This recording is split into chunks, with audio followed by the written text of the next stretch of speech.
दोस्तों, जैसे ही महिला गर्भवती होती है उसके दिमाग में सबसे पहली बात यही चलती है कि होने वाला शिशु लड़का होगा या लड़की होगी। चाहे वह गर्भवती महिला लड़का और लड़की में भेद नहीं कर रही हो, यानी कि कहने का मतलब है कि वो सिर्फ जिज्ञासा के लिए जानना चाहते हो कि गर्भ में एक लड़का है या एक लड़की है। हालांकि दोस्तों, गर्भवती महिला लड़का या लड़की में भेद नहीं कर रही होती है, वो सिर्फ अपनी जिज्ञासा के लिए जानना चाहती है कि उनके गर्भ में एक लड़का होगा या एक लड़की होगी, और इसके लिए वो अपने भीतर होने वाले बदलावों को महसूस करने लगती है और घर पर ही ये आइडिया लगाने की कोशिश करती है कि होने वाला शिशु लड़का है या लड़की। तो आज की इस वीडियो में हम इसी बारे में बात करने वाले हैं। जानने के लिए वीडियो को जरूर देखिएगा अंत तक बिना स्किप किए, और अगर चैनल पर नए हैं तो मेरे इस चैनल को सब्सक्राइब जरूर करें और साथ ही बेल आइकन को भी प्रेस कर दें ताकि आपसे आगे आने वाले वीडियोस के नोटिफिकेशंस मिस न हो। प्रेगनेंसी के दौरान महिला के शरीर में बहुत से अलग अलग लक्षण और बदलाव महसूस होते हैं, और ऐसे ही कुछ लक्षणों को देखकर पुराने जमाने में बुजुर्ग महिलाएं ये आइडिया लगाने की कोशिश करती थी कि उनके गर्भ में लड़का होगा या लड़की, और ये अंदाजा बुजुर्ग महिलाएं घर पर ही बैठकर लगा लेती थी। लेकिन ये 100% सही हो ऐसा भी नहीं है। लेकिन पुराने जमाने से जो ये बातें चली आ रही हैं, कहीं हद तक उनका ये अंदाजा सही भी होता था।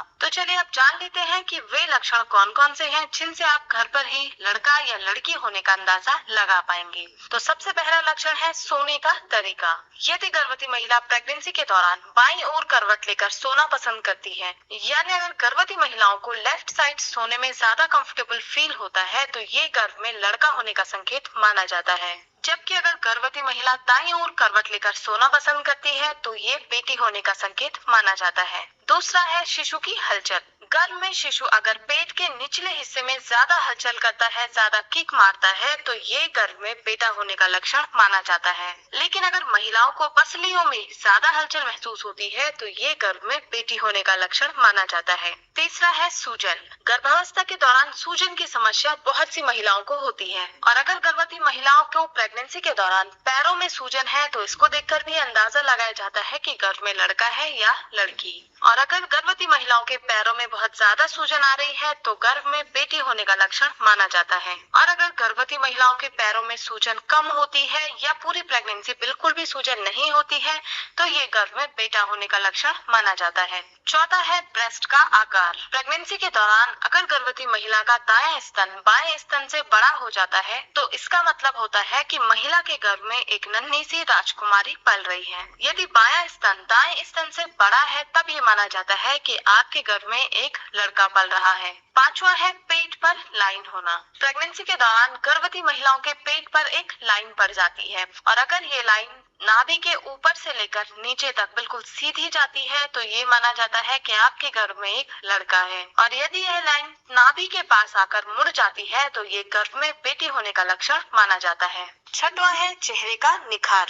ऐसा माना जाता है कि अगर प्रेगनेंसी के दौरान गर्भवती महिला के चेहरे का निखार बढ़ जाता है, तो ये गर्भ में लड़का होने का लक्षण माना जाता है। और यदि महिला के चेहरे का निखार कम हो जाए, तो ये गर्भ में लड़की होने का लक्षण माना जाता है। सातवां है जीभ का स्वाद। प्रेगनेंसी के दौरान गर्भवती महिला के शरीर में हार्मोनल चेंजेस होने की वजह से बहुत से बदलाव होते हैं, और कभी कभी उनकी जीभ का स्वाद भी बदल जाता है। यदि गर्भवती महिलाओं को खट्टा या नमकीन खाने का मन करता है, तो ये गर्भ में बेटा होने का लक्षण माना जाता है। और यदि गर्भवती महिलाओं को मीठा खाने का मन करता है, तो ये गर्भ में बेटी होने का लक्षण माना जाता है। सातवां है पेट का आकार। प्रेगनेंसी के दौरान यदि गर्भवती महिलाओं को अपना पेट का आकार गोल दिखाई देता है, तो ये गर्भ में बेटा होने का लक्षण माना जाता है। और यदि गर्भवती महिलाओं को पेट के नीचे लटका हुआ महसूस होता है, यानी कि अंडाकार अपना पेट महसूस हो रहा है, तो ये गर्भ में लड़की होने का लक्षण माना जाता है। आठवां है सिर के बाल। यदि प्रेगनेंसी के दौरान गर्भवती महिलाओं के बाल रूखे हो जाते हैं, बाल बहुत ज्यादा टूटते हैं, बाल बिल्कुल बेजान हो जाते हैं, तो ये गर्भ में बेटी होने का लक्षण माना जाता है। वहीं अगर आपके बाल इस दौरान काफी लंबे हो गए हैं, घने हो गए हैं, पहले से भी ज्यादा खूबसूरत हो गए हैं, बालों में चमक बढ़ गई है, तो ये गर्भ में बेटा होने का लक्षण माना जाता है। दोस्तों, जो भी बातें मैंने आपको इस वीडियो में बताई हैं, ये बातें हमारे पुराने समय से चली आ रही हैं। मैं आपको फिर से बता देना चाहती हूँ कि लड़का हो या लड़की हो, दोनों में भेद करना बिल्कुल भी ठीक नहीं है, क्योंकि दोनों बराबर हैं। उम्मीद करती हूँ वीडियो आपको पसंद आई होगी। वीडियो आपको पसंद आई है तो वीडियो को लाइक शेयर जरूर करें। धन्यवाद।